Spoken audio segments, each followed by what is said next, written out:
Welcome to Bastard Quest. I'm the Game Bastard Kyle. I'm Todd. Corey. I'm Austin. Today... Hey, everybody. What? Thanks for tuning in to the Morning Zoo. I'm excited. Okay. We're playing Warhammer Fantasy today, role-playing, 4th edition. And this is either the ultimate or penultimate episode. We don't know. We'll see. But things are drawing to a close. So if you're just joining Bastard Quest for the first time, dial it back a couple episodes. Stop. Go back. It's been quite a journey to get here. It has. This Warhammer Fantasy Roleplay 4th edition is based on the Warhammer Fantasy property from Games Workshop, and the product is made by Cubicle 7. So Corey, who are you playing today? Brinda, and then and her trusty duck, Z'mage. Right? God, what is it? What are we doing? Greatness is what we're doing. Okay. Austin? I am Harlow Finn, the witch hunter. Todd? Stevie. The three of you and Z'mage are in the foyer, I suppose, one of the entryways into Castle Drakenfels. There's a stairwell leading up to the second level, which is where you believe the fugitive Ethan Crane is hiding with the forbidden book that he stole from the Empire. Approaching you from the castle's ruined main doors is Chris, the large ogre. He's wearing a sash and some pants and little else, and you can smell his stench while he trundles towards you. Hey! A sash? Is he about to get married in Nashville? Maybe. You were discovered. Do some failed stealth checks as you tried to infiltrate the castle. So Harlow's going to hold out his Zweihander with both hands, holding the blade out, and say, "You there, ogre. We have business upstairs." Oh, I see. The ogre approaches to the threshold of the castle. He says, "Hey, you're not so loud in here." Like I said, we have business upstairs. Our quarrel is not with you. "Well, you're trespassing. This is your last chance to step away. I will report this to higher authorities." So yeah, I'm going to try an intimidation check before we get started. He takes out a pad and a pen and starts writing a citation. Damn it. Yeah, you can make an intimidate check if you wish. Okay. Harlow has an intimidation of 40. Any modifiers there? Well, he's an ogre. He's much larger than you, Okay. and he's a little bit peckish, so no. Okay. Well, it's an 87. Yep, I'm writing your name twice. Brenda's a smaller woman. She's kind of been standing behind Stevie, so he hasn't seen her yet. Brenda is going to use her magic to turn into an animal. Okay. She's going to turn into the animal that all ogres love, the donkey. God. To try to charm him. I'll allow it. Okay. This is what we've got to. So the donkey emerges from behind Stevie. Have you rolled your magic language roll for your turn? Nah, I decided I'm not doing that kind of shit anymore. I'm sick of that. That's my least favorite part of these games. Interesting. Is trying to Interesting personal choice. It's dumb. Okay. Yeah. So roll your magic language. Okay, it's a 39. Do I get any bonuses? Austin, you want to field this one? Well, I think since he's hiding behind Stevie, he at least gets the element of surprise. So I say plus 50. You have failed. No, you get nothing. Okay. Okay, target number 39. That's a 43. So here's the deal. You start casting the spell. You will be able to turn into a donkey, but the penalty is going to be something other than the spell failing, Corey. Okay. So Brenda transforms into a donkey, and I assume part of your plot was to try to mesmerize him with your donkeyness. What do you do after turning into a donkey? What the fuck? Well, she just kind of comes out, and she can't speak in animal form. That's been established. That's a rule. I will abide by that. Oh, okay, good. So she comes out as the donkey, brays peacefully, and What's that sound like? That's good. and just kind of like does a little twirl as a donkey. They're not the most graceful creatures, but By the way, Stevie is totally enraptured by this. So is Chris the ogre. He is staring at the donkey. Then suddenly a big tear trickles down his face, and he goes, "Neil, you've come back!" Chris the ogre stomps inside, picks up the donkey and starts hugging it. Oh, I'm sorry that I drove you away with my cursing and my farting. I will love you forever. Oh, okay. So Miss Brinda takes a wound. Oh, shit. And Chris the Ogre is completely ignoring Harlow and Stevie and Z'mage. Come, we will go back to the mountains and we will live in peace as ogre and donkey. Oh, you know how to make me laugh, Neil. Ha! Stevie is very jealous. So Brenda's going to allow this ruse to continue to get the ogre away from her companions. Yeah, he's walking out of the castle. Okay. He crosses out of the room, is walking down the broken corridor towards the exit. And he is petting Brinda Neal, the donkey that was hyphenated. We will go and live as peaceful as we did once upon a time before you ran away, probably got eaten by bears. Oh. But you're back now. Oh. Lifelike, isn't it? Kyle, I'm assuming Neil is someone special. It was his old donkey friend. Okay. Also a Patreon subscriber. Thanks, Neil. Yeah, that's what I was after. Oh, yeah, sure.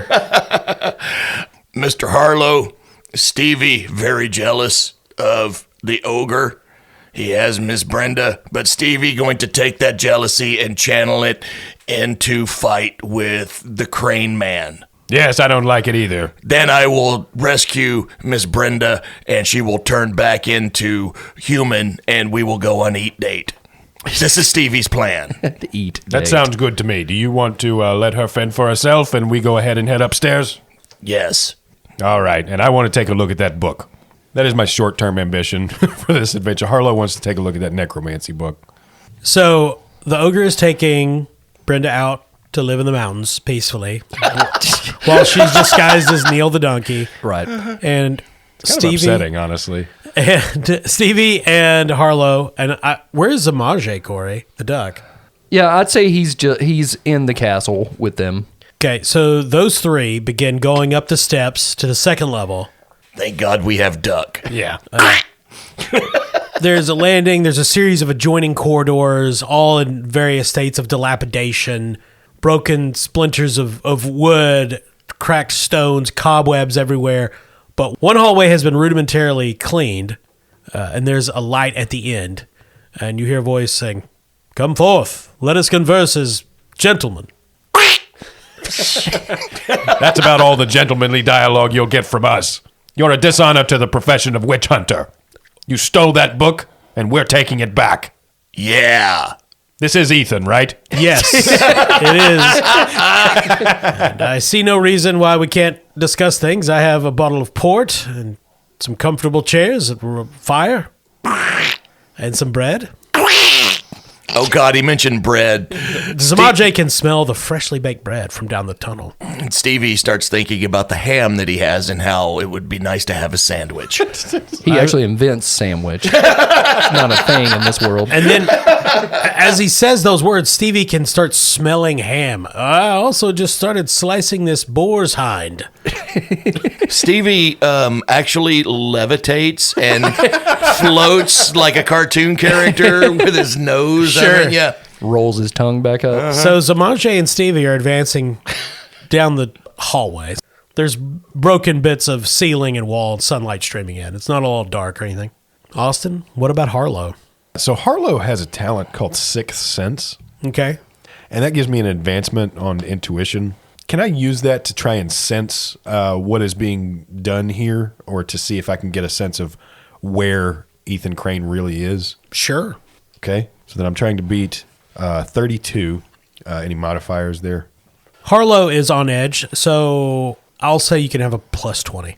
Okay, so trying to beat 52. That's a 14.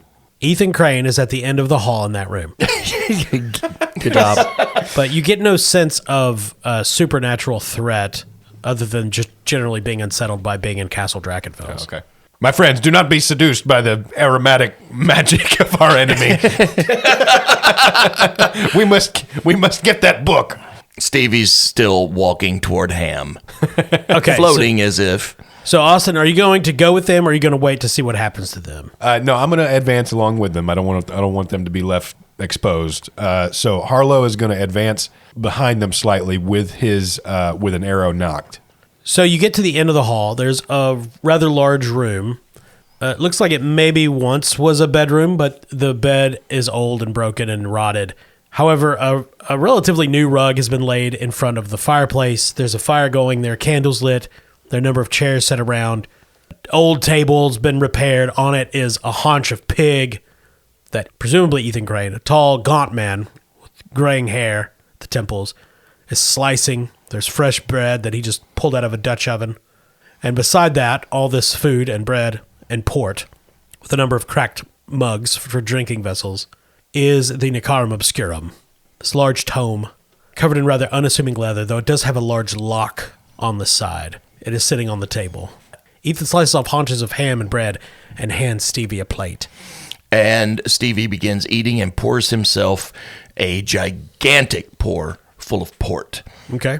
Stevie's plan, I mean, yes, he's going to eat the ham. However, one of his basic skills is the skill to drink, to consume alcohol. Sure. So he is going to do a ruse where he pretends to get drunk, and I'm on board. when in fact he is not, Gotcha. for the element of surprise. Corey, what does Z'mage do? There's little bits of bread already torn and placed in a bowl on the floor. Well, one of Z'mage's traits as a duck is skittish, so I think he's a little wary of Sure. bread in a bowl. It's like, why is this not on the ground? Because the ground to ducks are the plates of nature. Sure. Yeah. So Crane says, I apologize, and leans over and empties the bread onto the ground. And yes, he can understand Z'mage. You can hear me? Well, of course, gentleman duck. Z'mage bows duckingly. Sir, my friends want that bundle of papers. Yes, we'll discuss that, I assure you. Just give it to them so we can go. I want to go home. I understand. We can discuss the matter. I feel like we should before any blows fall. I am a war duck. Yes, well, I respect your accomplishments. You've heard of my prowess. Yes, you just dispatched the goblins. I see no reason why we couldn't dine and discuss before fighting. I made them run off. You did.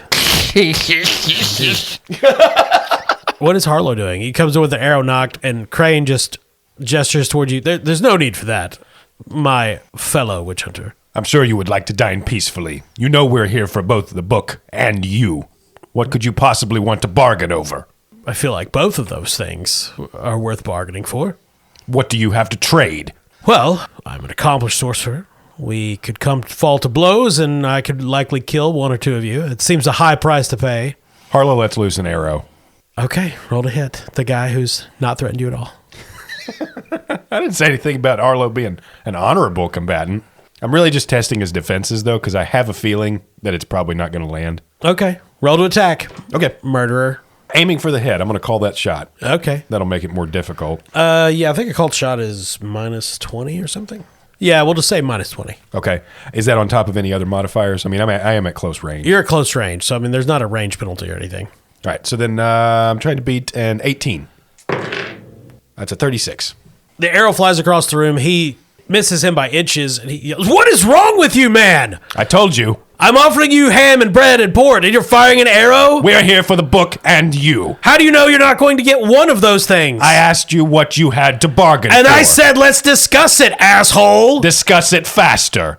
Okay, here's the deal. I'm a better sorcerer than your witch who's not here, so I can unleash a spell and kill us all, or we can sit and drink and eat and talk. Which would you prefer, witch hunter? Stevie won't eat and talk. And in full disclosure, the spell would kill me too, but if I'm going to die, I'll take us all. Fuck it. I'll fly away. I'm afraid the noxious cloud would be more pestilent and deadly than your speed. Good honorable duck, Z'mage. Stevie liked this port. You know what else? I love you, man. Just sit down, Harlow. Harlow has another arrow knocked. I like you as a friend. Thank you. But he does step further into the room and say, I'm listening. You want the book?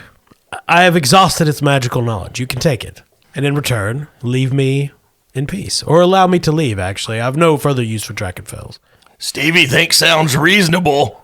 In return, I'll explain to you how to open it. And we're going to cut to Chris the ogre and Brinda, the decent witch, disguised as a donkey named Neil. Yes. You're out of the castle. The ogre has not put you down, but the squeezing has inflicted another wound. Jesus. Because he is hugging and kissing. He's so excited he found Neil. He's marching up a hill. We're going to go back to the old cave and have a great time. I found a bear we can fight. So how far away are we? You're not that far. You're a few hundred feet outside of the castle. Okay, but a pretty fair distance. A fair distance. It would take a large ogre a little bit to get back. It would be and difficult for him upstairs to and get all back. that. Yeah. Brinda is going to change form into a pigeon, and hopefully, like, since his grip is on a donkey-sized creature, it would give her time to flutter away underneath him without him seeing what happened to the donkey. Neil, I'm sorry. Okay. So this is going to be an opposed agility test. You're going to get you're tiny and he's large. Yeah. So you're going to get a plus 30. Okay. And it's a surprise. So I'll give you another plus 10 for that. So total of plus 40. Okay. And you need more degrees of success than he gets. Okay, that would make my agility target number 62. That's 42. He rolled an 18, so you beat him. Okay. What's it look like when this happens? He hears a faint brrr, and she shrinks down to the size of pigeon, drops downward like, and seconds before hitting the ground, extends her wings and stealthily flies back towards the castle. Ha! Neil! Not again! It's just like last time! So the old Neil also turned into a pigeon. It was Ethan Crane. Ah, I see. So Christy Ogre is weeping giant ogre tears outside the castle, searching vainly for his donkey friend named Neil. Brinda begins flying back, and she lands on a window on one of the towers just as she hears the... Just in time to be nailed by my missed arrow. Yeah. Fuck. No, just as Ethan Crane says, I'll explain to you how to open the book. This does give Harlow pause. But I would warn you, Witch Hunter, the book does not accept new readers lightly. Look, Stevie sees pigeon. There's pigeon, there's duck. If they mate, you get duckgen. Or puck. Have some more port. Okay. Todd, roll your Consume alcohol. Okay. That's going to be a target number 46. And that's a 16. So Stevie is drinking as if he's hammered, but he's fine. It's perfectly fine. So Harlow has caught on to this ruse, having been around Stevie long enough to know that when he starts combining words, that's when he's doing his put-upon drunk act. And you've seen him drink a lot. Yeah. At a moment when he knows it's safe to do so, Harlow also winks at the pigeon in the window. Brinda craps. Well, you got to keep up the ruse. Come on now. That's what pigeons do. Exactly. Well, if it's hard to read the book, then it's not of much value to me other than being able to just take it back. In which case, I'll also have to take back your dead body. I didn't say it was difficult to read. I said it chose its readers carefully. And you know that for a fact, do you? Well, I did read it. I've been here for quite some time. Where will you go? I will journey to the east. I've been to the east before. Oh, yes. It's nice and I have friends there. Later, perhaps you can give me some advice on the route to take. I would fly That can be arranged. east. Yeah, right. I go there for the spring. Okay. Mr. Crane, Stevie has question. Of course, Stevie. What makes this book so special? It is a powerful magical artifact. There are many secrets of the arcane hidden within. 2, I believe it is conscious in a way. Not alive, as we are, but there is more to it than simple leather and paper. Some great spirit is bound to it. I know not which. Well, I can sympathize with a thirst for magical knowledge. Oh, can you? I do seek to understand this world we inhabit. So your solution then is to slay me and steal the magic for yourself. Well, I guess I must admire the ambition. Well, I don't even have to learn the magic for myself. I just want to understand it. I fail to see how those would not be one and the same. I would expect nothing less from someone as power-hungry as you to steal a book and actually try to take its power. Mr. Crane is power hungry. Stevie is ham hungry. Well, perhaps things that are true of me are perhaps not as you believe. Give me an example. I did not steal the book. I took it on orders from the witch hunter General Ramirez. So you could say I stole it for him from the Empire and then decided it would best not be in his hands. Where is your proof? I have none. There were no written orders, only verbal ones. Why would Ramirez want the book? Ramirez is almost certainly a cultist of Zinch, the dark god of trickery, lies. I know that the two men he sent to accompany me were cultists of the same, and tried to kill me after we absconded with it from the Imperial capital. Why do you think that the Empire has not sent a vast troop of men to hunt me down if I truly stole this? Stevie likes watching Harlow's entire belief system collapse. Ramirez is a cultist. I knew I had no proof. The men he sent with me, I had to kill. The dead tell no tales, so what was I to do? But make sure he couldn't get it. But if you would like to take it back with him, here, it's yours. And he gestures to the table. Take it. Do his bidding, lapdog. If you're innocent, then why did you try to kill my friend Stevie? Because I am a man who desperately wants to live, and I knew you were coming to kill me, and you're not the first party to come this way. The others were not so agreeable. Of course, yes, Stevie knows he tried to kill Stevie. However, he also has ham and port, and Stevie would like some more, please. I say we let bygones be bygones. So, are you a dude that can turn into a bird, or a bird that can turn into a dude? Which would you prefer? I haven't thought about it. I just think it's interesting. I think the physical form is transitory and of I less don't- importance than most people had. No more than 2 syllables at a time, please. I'm a duck. I'm a dude that can turn into a bird. Okay, do you know if birds can turn into dudes? I don't know, sir. You ever been west? I have. Yeah, me too. This is a good talk. All right, then, let's say I believe you. Okay. About being a dude that can turn to a bird? I do believe him. If you're trying to keep this book out of the hands of Ramirez, are there others he would be after as well?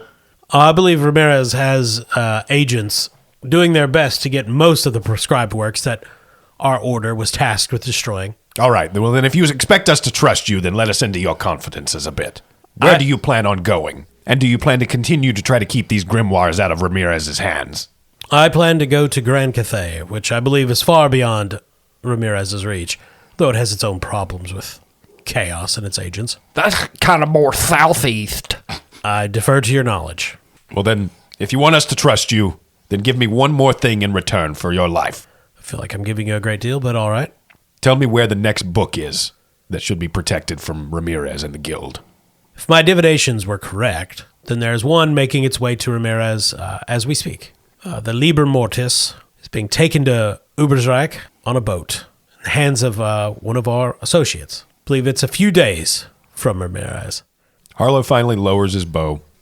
You've been holding it up this entire time? Lord. And he steps up to the table and he slides the necromancy book towards Stevie where he can hold it.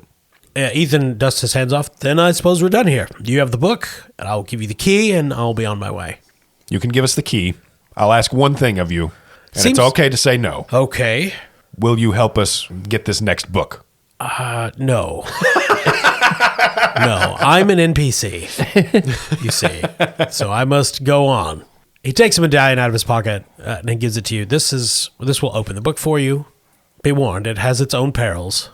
But I believe I've tarried too long. So Miss Brinda can see magic. Yeah.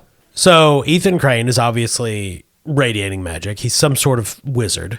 Though his aura seems more like the one Miss Brenda used to have. He's untrained, like she was. The book, the Carum Obscurum, is just this sinkhole of darkness. Is there anything Miss Brenda could roll, like an insight check or something? I don't see insight on here, but something to see if he's telling the truth. I think you could roll intuition. Okay. Do I get any bonuses since she's pretty Are you good? Still a pigeon. Yeah. Pigeons are well known for their intuition, Yeah. so you can have a +2. Okay, thank you. So intelligence, that'll be a 35. That's a 10. He seems forthright. He could be making it all up, but he hasn't given you any reason to believe it. And you met Ramirez. He seemed kind of sketchy, suspect. Right. and he's a fanatic. Those people can't be trusted. He goes to church on Wednesday nights. Oh, wow. Okay. Holy shit. So Brinda turns back into Brenda. Okay.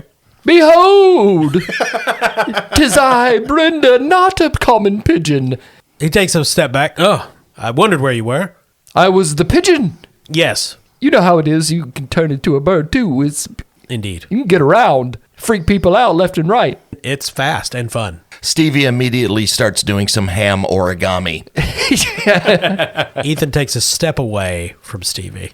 You will tell me what is in that hideous tome. It is a collection of necromantic magics. It is some of Nagash's own writings. It's part of one of his great collections. Was it good? It's not bad. There's some dry parts. Okay. Just skip the introduction. So as they've had this conversation, Harlow's ambitions have transformed. Oh, no. Yeah, okay. His long-term ambition used to be to democratize magic. Yeah. But if the Witch Hunters Guild is corrupt, and if it's not a safe place to entrust this magical knowledge, then Harlow's new long-term ambition is to create a safe haven for that knowledge where it can exist. A place where these books can maybe be kept and safely referred to instead of them being in the hands of chaos cultists. Sure. It sounds bad when you put it like that. Yeah. Stevie raises his hand. Stevie has question. Yes, Stevie. Why is Stevie only one who can't turn into bird? That's a fair question, Stevie. Well, I can't turn into a bird either, Stevie. I just sort of look like one. Stevie forgot you were there. Do we have a deal? I really feel I should go. Yeah, I mean, I think if you guys are cool with it, I think we have a deal. We can at least take the book. Well, I don't know. We could talk for another 45 minutes. That's really why people tune in. Well, if the conversation goes forward, I'm going to entrust my deliberations to my attorney, Kurt the Goose. I know that dude. Hey, we're pretty cool friends. No. So are you guys done talking to Ethan Crane? Who? Yeah, I mean, I think that's the salient points of everything I would want to try and achieve. We'll take the book, and we may investigate further to try and see if Ramirez is indeed a good safeguard for these books. But if anything turns out to be untoward, Harlow plans on keeping these books. And the first thing on his agenda would be to now look into trying to stop that other book from reaching Ramirez's hands. All right. So Crane gives you the amulet to open the book, and then he turns into a raven and flies to the east. So you guys have the book. You're alone in Castle Drakenfels. The sun is setting. What would you like to do? The way I see you can stay in Drakenfels, go back to the village, open the book here or on the way, or never open the book at all. Well, we probably shouldn't open the book. It's full of dark magic, and Miss Brenda can see that. Yes. I mean, but it's fun. Yeah, I mean, Well- now that he understands it just a little bit more, Harlow is less interested in reading the book. Stevie wants to go to the village.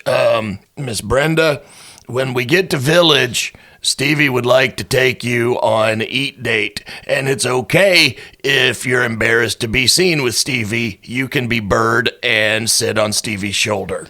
No, thank you, Stephen. But regardless, we should probably be on our way. This castle has bad feelings inside of it, and I want to avoid that ogre. All right, so then I suppose we start making our way back. So you guys, I assume, take the book, Yep. Yeah.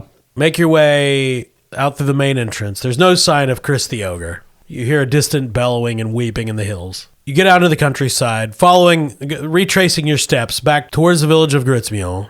You're going through a small woods, a winding path you followed earlier, and everyone make a perception check.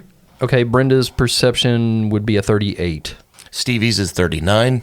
Mine's 32. Kyle, can I make an argument for outdoor survival? Sure. Okay, that's 39. I rolled a 7. 41. 30. Did you roll for Z'mage, Corey? Oh, no, I'll do that now. Z'mage's perception is a 25. That's a 45. So Stevie and Harlow hear voices coming up the path, and you hear something like, "Oh, yeah, I'll take you to my grandson. He's a great hero. He's with a group of adventurers. They're going up to old Castle Drakenfels, and I tell him I used to steal bricks, and I'll shut up." Quickly, get off the road. And coming around the bend is Matthias Roussel walking with a stick and a party of armed men on horseback, armored, wearing the colors of Imperial soldiers. And they look very put upon because you suspect Roussel's not shut up since wherever he found them. So are you guys going, you're hiding, so roll stealth. You can have, each of you can have a plus 20 because you had time to hide and there's some good cover around. All right.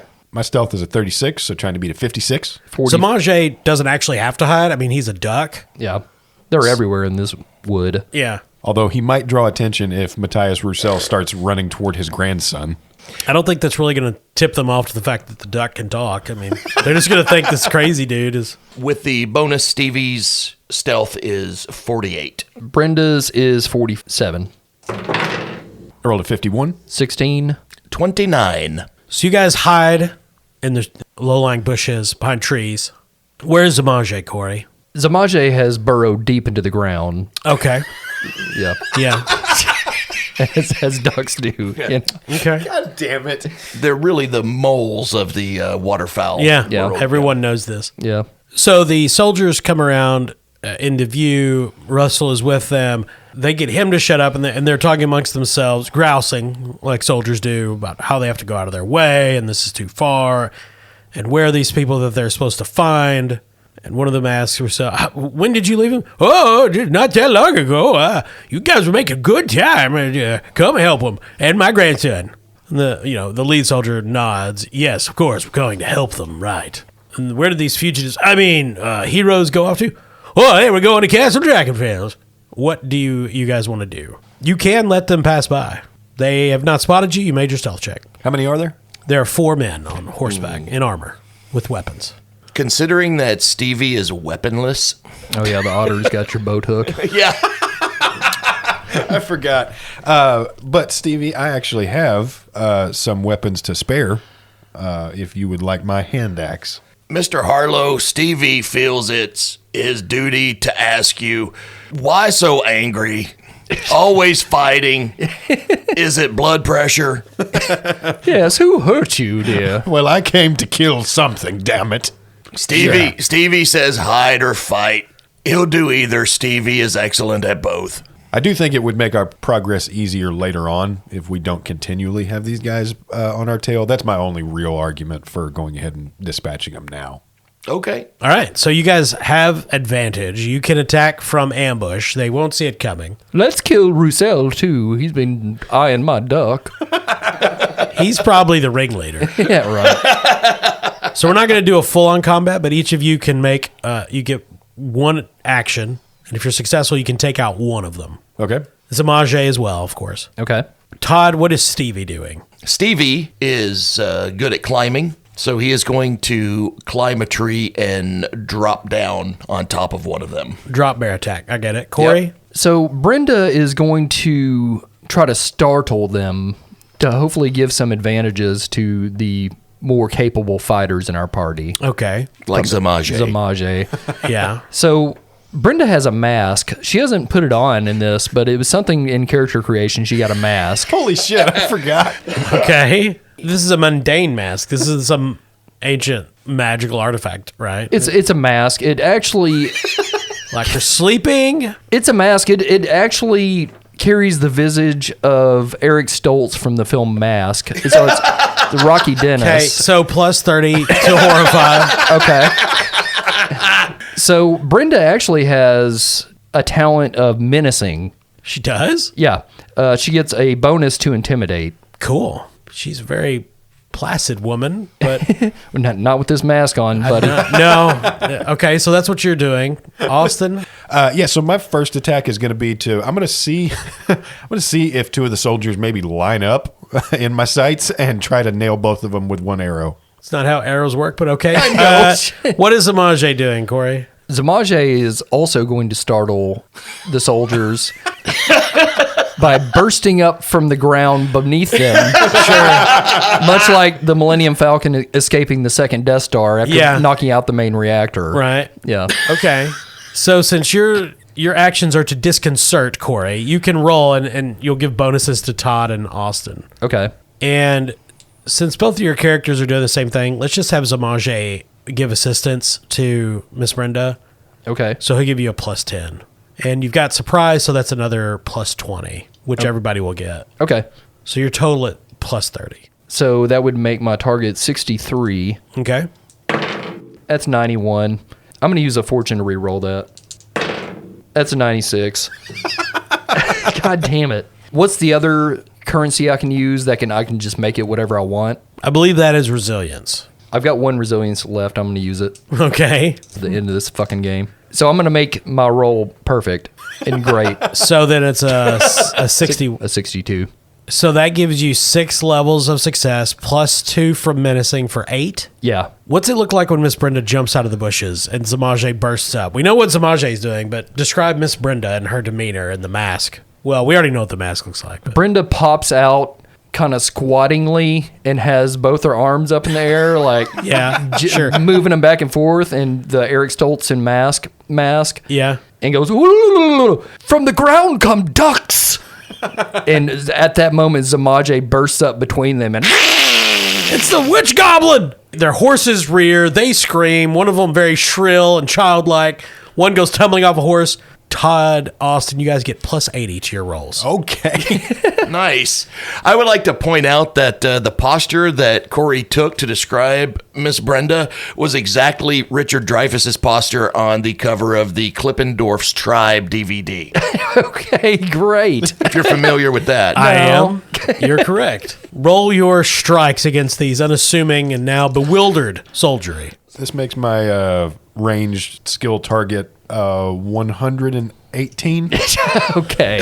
Well, let's... Todd, yours I thought was more athletics, but it's up to Yeah, because I don't have a weapon. Melee is a weapon skill. Do Yeah. you want my hand axe? No. I think I can finally use my dirty fighting here. you. Sure, Oh, cool. absolutely. Yeah. Nice. What does the dirty fighting do? I don't know, roll. Okay. This is going to be something ridiculous. Like, if I just go by toughness alone, it's going to be a 121. Right. So what you're looking to do is not roll 100. It's a 62. 82. You both succeed. Todd, God. Todd, what happens when Steve drops down? He drops down and lands perfectly behind the one that's on the far left, reaches around and just breaks his neck and knocks him off the horse.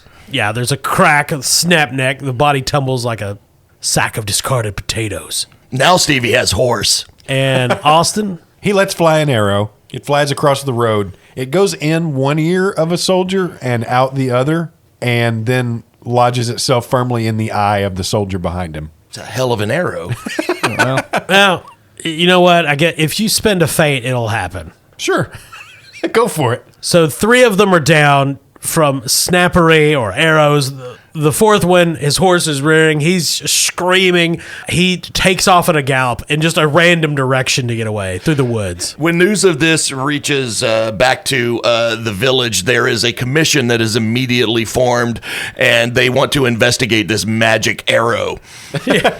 So Matthias rolled a 3 on his attack. Get away from my grandson. My grandchild is here! And he shoves his staff in between the horse's legs like the spokes of a bike. And it just goes tumbling. The horse is fine because we don't harm animals here, except when we do. Absolutely no. But the man flies off and is impaled on a tree limb. Okay. He's still alive, mostly. Goblin witches! Who sent you, soldier? The witch hunter general we're looking for. Oh, you guys, actually. Why? You stole something, I think. We didn't steal jack shit. Oh, you're outlaws. And he dies. Well, that settles it, team. We're going to collect those books. And he turns menacingly toward the camera. And we're going to kill Ramirez. I don't know. I've got other things I could be doing. Stevie always wanted to be an outlaw. Stevie thinks it's cool. But that is definitely an adventure for another time. That was Warhammer. Your characters are all fine until we play again. Then they'll probably die. But you collect yourselves, make your way back to the village of Gristmiel, get on the barge, and escape to the wilderness of Reichland. Lots of improbable solutions to the conflict there at the end, but I'm actually very happy with how the negotiation with Crane went. Yeah, I just assumed when I planned it, you guys would just resort to murder. because you That's generally what we do. Yeah. Yeah, and it kind of gives us a good, solid direction for moving forward if we do any more Warhammering. Yeah, you can go after the nefarious villain Ramirez. I enjoyed the game. Or you can just write your own fan fiction at home. Yeah. Write your own fan fiction about Ramirez and goose duck fiction, whatever. Yeah. But thank you for listening. We appreciate it. Appreciate all our listeners and our Patreon members, many of which were actually in this episode. Yeah, it seems like a lot of you have really enjoyed this one, so thank you for listening. So we're only playing Warhammer from now on. No, I'm kidding. I do not want to do that fucking duck voice ever again. Corey's going to do the duck voice forever. It's called The Adventures of Z'mage and Kirk the Goose. Right. I did try to figure out a way to plot device you all into being birds at some point, but I couldn't figure out a good way to justify it that made any sort of sense. We'll say Harlow has like a hummingbird tattoo on his neck. It's now magic. He can turn into the most useless of birds. I think Stevie would probably be like an emu. Yeah, ostrich, Yeah. something. Yeah. Thank you to our patrons. We love you and appreciate you. Yep. If you'd like to be a Patreon member, we can kill you. As a character? Yeah, as a character. Sure, yes. But that's patreon.com/bastardquest. If you want to become a patron and throw us a few bucks here and there and don't want us to use your name, that's fine. You wouldn't be the first to tell us that. That's fine. Or sign up as an alias as our friend Z'mage, who Z'mage was based on. Are you saying that's not his real name? It might be. I don't know. Yeah. John Z'mage. Yeah. But yeah, we greatly appreciate our patrons. All Patreon funds go toward acquiring new games to play. We've got quite a catalog already in our podcast, and we've got a lot more to play. Dear Yeah. God. Now, some of the money does go toward Todd's ongoing legal drama with the state of Minnesota. Yeah. This is true. Thank God for that. He I ro- mean, lawyers ain't cheap. He broke into Paisley Park, vandalized it. Also, thank you to our sponsor, Barrel and Bond, 100 Broadway Street in beautiful downtown Paducah, right there on the banks of the Ohio River. They got bourbon. They do. Birds in the bathroom. If you're in Paducah, Kentucky, and you think, where could I get drink? Go to Yeah. Barrel and Bond. It's a great spot. And if your rolls are sucking lately, like mine sometimes do, why don't you improve them by getting some cool-ass metal dice from Norse Foundry? Oh, but they're not just metal. They dabble in all sorts of materials. Norse Foundry, you can find them online. And if you use the code word CHAM, that's C-HAM, you get 10% off your order. Yeah, they got new cotton dice. Billowy. I like the human adrenal gland dice. Yeah. Those are great. They're squishy. Yeah, you can get that in a pizza basement. Well, thank you for listening. We've got some more fun stuff coming up, Yeah, we're almost to episode 100. which is going to be so ridiculous. Yeah. Thank you for listening. I'm Kyle. I'm Todd. Corey. I'm Austin.